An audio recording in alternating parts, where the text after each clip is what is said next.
Today, I come up with a new game that was played between Magnus Carlsen and Vishwanathan Anand. This game was Global Chess League 2023, and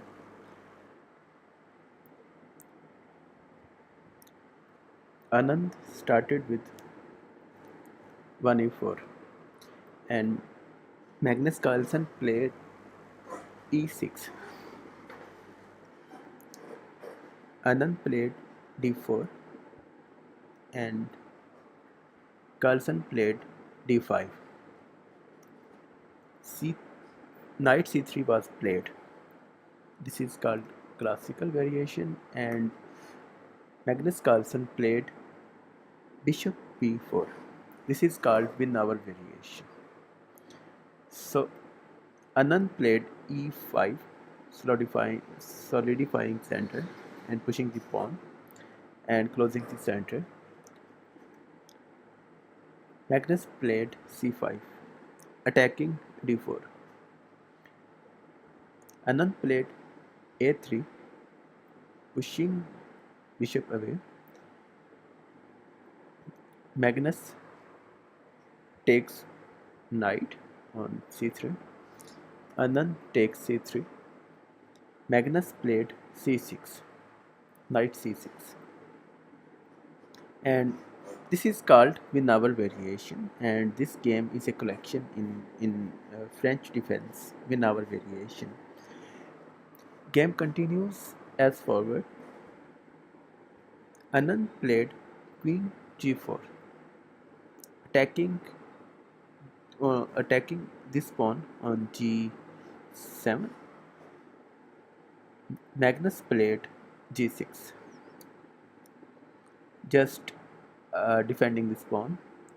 Anand played h4, uh, launching a pawn avalanche on king side. Magnus played h6. Anand pushes pawn forward to h6, and Magnus played g5, pushing pawn forward and defending. Anand played f4. Actually, he is trying to attack on king side. Here, Magnus attacks on queen side. He just played queen to a5, just attacking this pawn.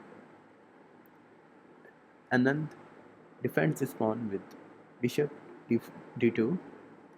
Magnus attacks on queen by playing f5. Anand takes queen back to g3. Magnus pushes his pawn to g4. Anand takes on c5. Here, instead of directly taking this pawn, this is actually blocked by this knight. First, Magnus develops his knight. Anand develops his bishop to d3. Now, Magnus Carlsen takes on c5. Here, this is the end of opening. That is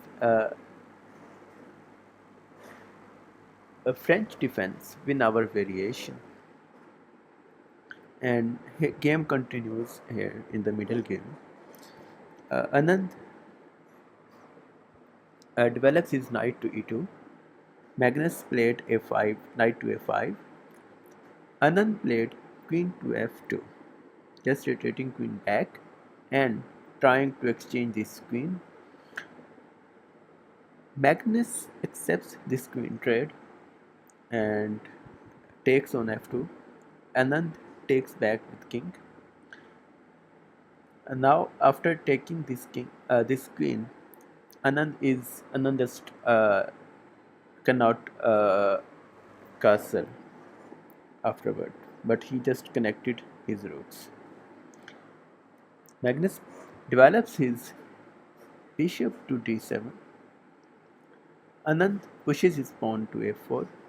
Magnus connects his rooks by playing king to f7. Anand plays rook h to b1. Magnus pushes this pawn, and because he doesn't want to defend this pawn with this knight, instead he just defend this pawn with this pawn so that he can move this knight. So Anand uh, plays bishop to c1, retreating his bishop. Magnus continues uh, knight to c6. Anand plays bishop to c3.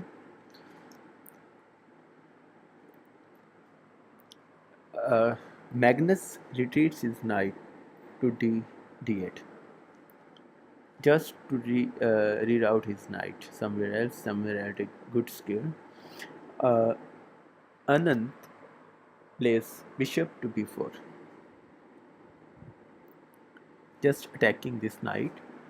So instead, uh,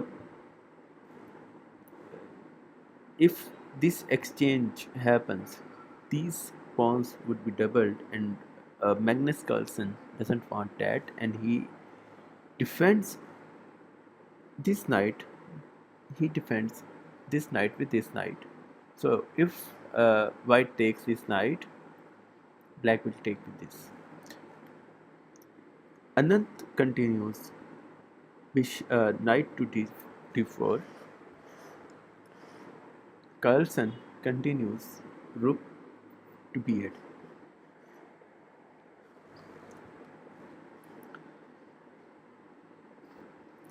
Anand attacks this knight second time with this knight.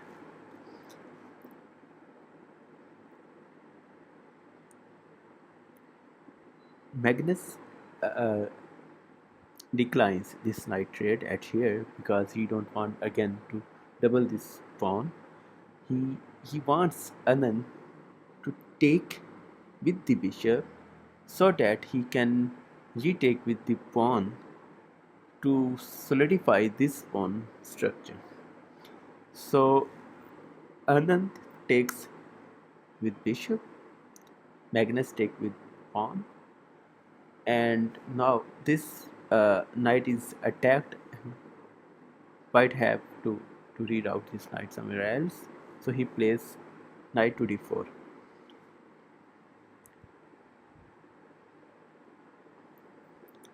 Magnus played rook to c8 because rook was doing not much at this square, but at this square he this bishop is directly attacking to these weak pawns.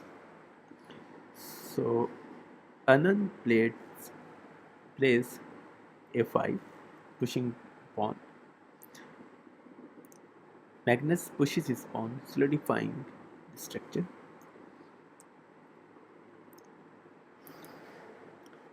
Anand plays rook to d1, just to have an attack on this bishop if not defended. So Magnus revokes his bishop back. Anand plays knight to e2. Magnus solidifies this pawn structure by playing a6. Anand plays rook to d4, just to double his rooks.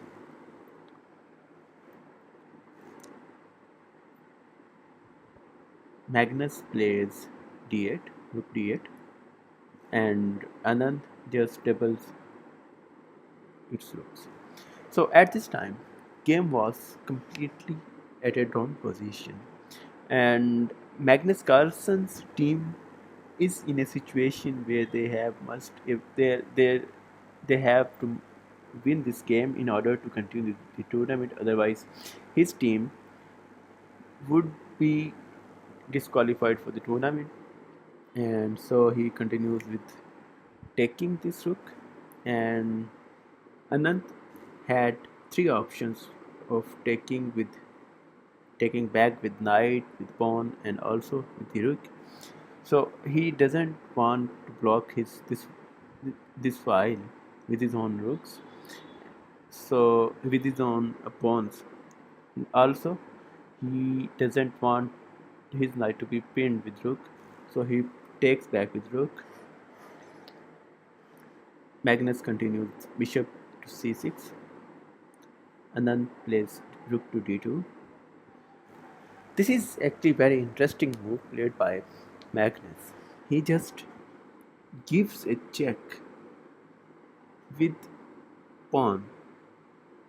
So this is very critical move to understand. If white takes this rook, this pawn with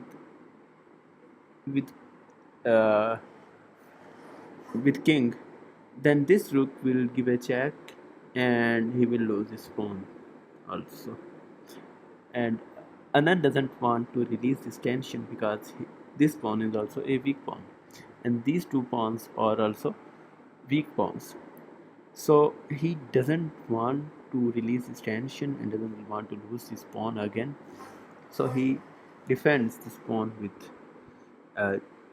king to g1, and Magnus continues by putting pressure with this rook. Anand plays knight to d4, just attacking this bishop. Magnus pins this bishop. So if you take, I will take your rook. That is not that is undefended. So Anand continues with bishop to d6, unpinning the knight. Magnus forwards his bishop and maintains his attack on this pawn, and also uh, defends his bishop that was undefended and attacked by this knight. Anand continues bishop to b5.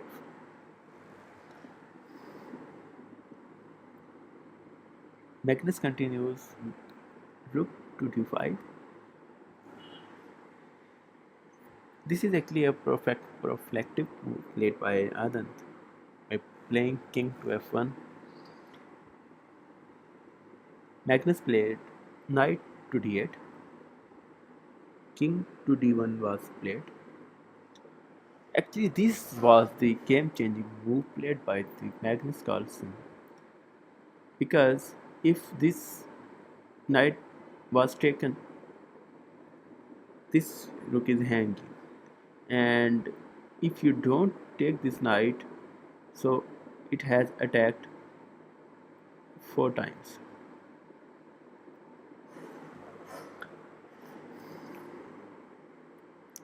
So Anand revokes his knight. Magnus takes this rook. Anand takes back. Magnus takes this knight. Sorry, Magnus takes this pawn that was hanging from so long. Finally, now Anand. This is actually very start of the end game, where Anand continues by taking back this pawn. Now 1, 2, 3, 4, 5, 6, and 6 pawns versus 6 pawns. Knight versus bishop endgame. Theoretically, this is completely drawn position for an endgame. Magnus Carlsen is in a must-win situation, so it attacks this pawn. That is actually defended by this knight. Anand attacks this bishop, and then attacks. Magnus attacks this pawn, and then defends. Black just puts this bishop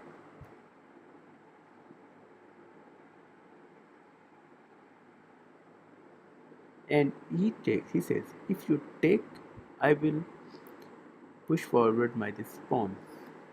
So Instead of taking, Anand continues king e3.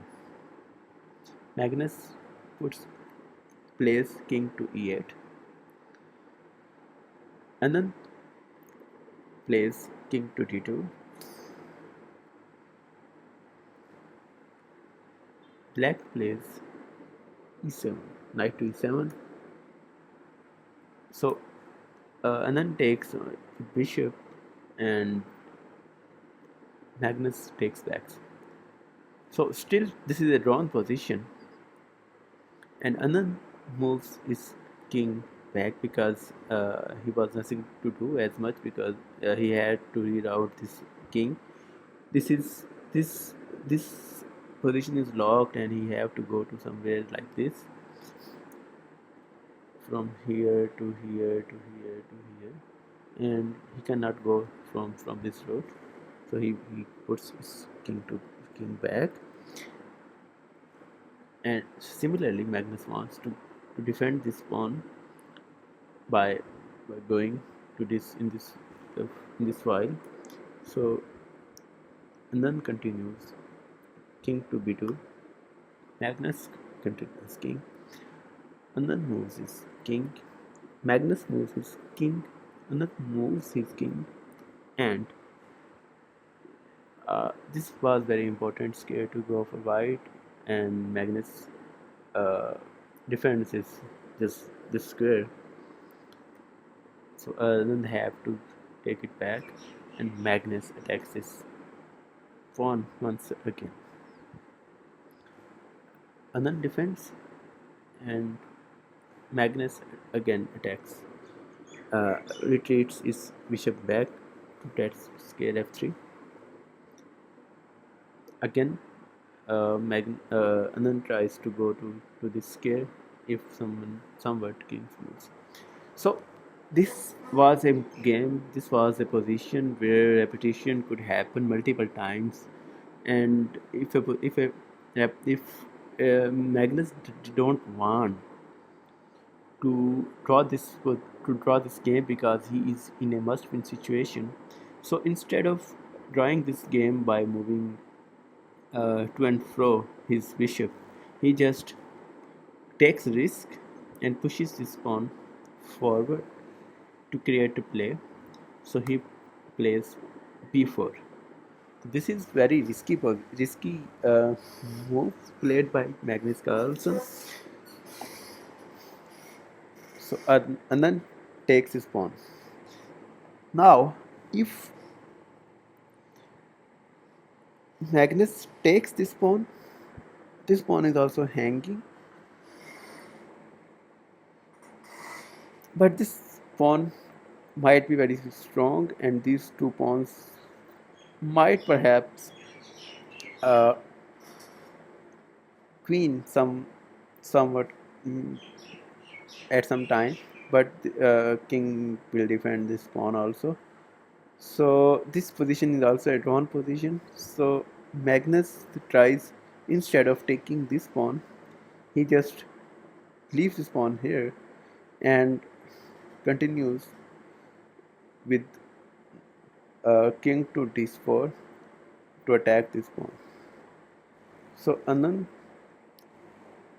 gives a check, and Magnus pushes forward his king. Anand plays b5 just to promote one of these two pawns.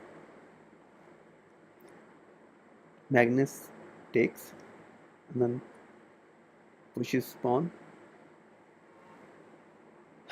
Magnus wants Anand not to take up these squares because these squares are will be used by these two pawns to make a queen. So instead of losing these squares, Magnus defends his squares first, and Anand pushes his pawn. And now he cannot push this pawn directly because this is defended by this bishop. Magnus actually want to miss, or we can say don't want tempo up, so he just moves his bishop.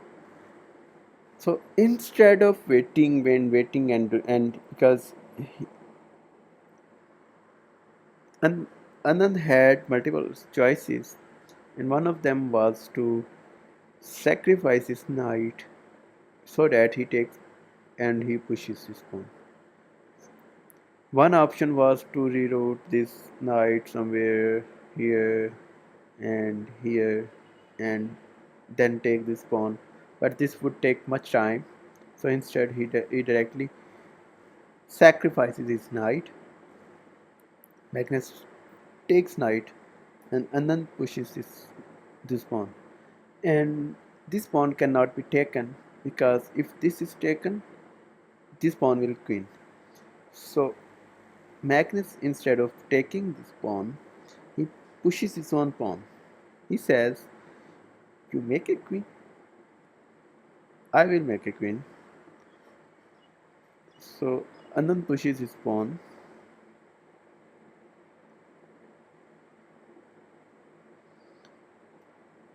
Magnus takes,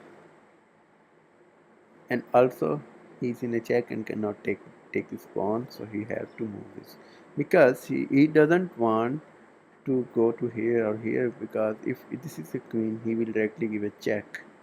So he goes to a square where no check would be inevitable. So he pushes his pawn. Anand makes queen, and Magnus takes it, and Anand creates another queen and another queen. Magnus comes and defends this. He doesn't want to be stalemated or someone or something else, so he uh, defends his square and then gives check, and Magnus defends. So this was a move where Anand lost his game. Instead of creating some play going here or sacrificing his queen again, he just uh, wasted his move. So Magnus instead, so this was a very critical move.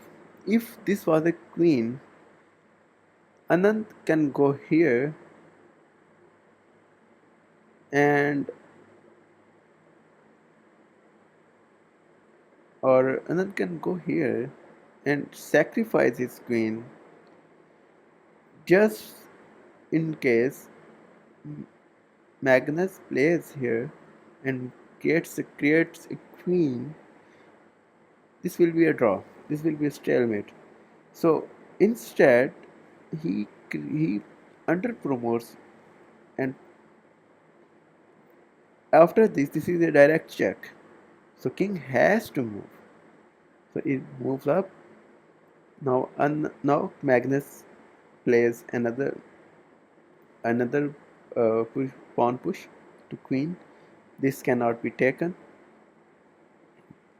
because this is well defended.